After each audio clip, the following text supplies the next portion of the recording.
சும்மா உக்காந்து வெட்டியான கதைகளை கேட்டா வாழ்க்கை மாறணும்னு நாங்க சொல்லலைங்க. இயேசு செய்த காரியத்தை சொல்லும் பொழுது உங்க வாழ்க்கையில நிச்சயமா மாற்றம் உண்டாகும். அந்த இயேசுவை பத்தி தான் நாங்க உங்களுக்கு சொல்ல வந்திருக்கிறோம். இது கதை இல்ல, என்னுடைய வாழ்க்கையில நடந்த ஒரு நிஜமான சம்பவத்தை நான் உங்க முன்னாடி பகிர்ந்து கொள்ள போகிறேன். பாருங்க, நான் உங்க முன்னாடி பேசுறேன்னா ஒரு திருநங்கை சகோதரி. என்னுடைய வாழ்க்கையில எத்தனையோ தேவன் அதிசயங்களை அற்புதங்களை செய்திருக்கிறாரு. என் வாழ்க்கையில சொல்ல முடியாத நன்மைகள். இன்னைக்கு என்னை போன்ற திருநங்கைகள் நீங்க கடைக்கடையா யாசகம் எடுக்கிறதையும் சிக்னல்ல நிக்கிறதையும் மற்றும் பாலியல் தொழில நிற்கிறதையும் நீங்க கண்டிருப்பீங்க. ஆனா அப்படியெல்லாம் இருந்த என்னதான் இன்னைக்கு உங்க முன்னாடி இயேசு நல்லவர்னு சொல்லும்படியா வச்சிருக்கிறாரு. அல்லேலூயா.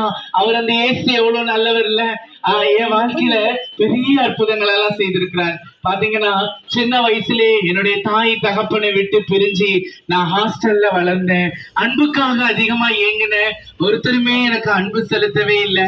எனக்குள்ள இந்த பெண் தன்மை வேற. யாருமே என்னை நேசிக்க மாட்டாங்க. எல்லாருமே என்னை வெறுப்பவர்களாக தான் இருந்தாங்க. எல்லாருமே எனக்கு விரோதமா பேசுகிறவரா இருந்தாங்க. சொந்தக்காரங்க கூட வீட்டுல சேர்க்க மாட்டாங்க. இதுங்களை வீட்டுல சேர்த்தா நமக்கு தரித்திரம், நமக்கு வீட்டுல கஷ்டம் வந்துடும், பீடு அட்டை பீடு, இதுங்களை எப்படியாவது வெளியில துரத்தணும் அப்படின்னு சொன்னாங்க. சின்ன வயசுலயே அம்மா அப்பாவை விட்டு பிரிஞ்சுட்டாங்க. எங்களையும் அவங்களால வச்சுக்க பார்த்துக்க முடியல. ஹாஸ்டல்ல தனிமையில தான் நான் வளர ஆரம்பிச்சேன். எனக்கு நேசிக்கவோ அன்பு செலுத்தவோ யாருமே இல்லாத சூழல்ல தான் நான் வளர்ந்தேன். பாருங்க, என்னுடைய வாழ்க்கையில தேவன் மெல்ல மெல்ல அற்புதங்களை செய்ய ஆரம்பித்தார். தனிமையில இருந்து நான் வளர்ந்தபடினால என்னை யாரும் விரும்ப மாட்டாங்க. நான் யாரிடமும் பேச மாட்டேன், பழக மாட்டேன். இந்த சூழல்ல தான் பாத்தீங்கன்னா என்னோட இருதயம் கடினமா ஆயிடுச்சு. எனக்கு எந்த ஆண்களையும் பிடிக்காது. யாருமே பக்கத்துல வந்து அன்பு கொடுத்து பேச மாட்டாங்க. சின்ன வயசுல என்ன நிறைய பாலியல் ரீதியா வன்புறுத்தவும் செஞ்சாங்க.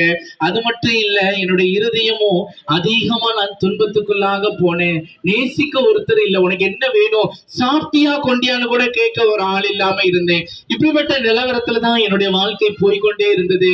பிரியமானவர்களே, ஒரு நாள் என்னுடைய வாழ்க்கையில வாலிப வயது வந்த பொழுது நான் திருநங்கைகள் லைஃபுக்குள்ள போனேன். பாத்தீங்கன்னா எல்லாம் ஏகப்பட்ட பாவம், சொல்ல முடியாத பாவம் என்னுடைய வாழ்க்கையில வந்துடுச்சு. ட்ரிங்க்ஸ் பண்ணுவேன்.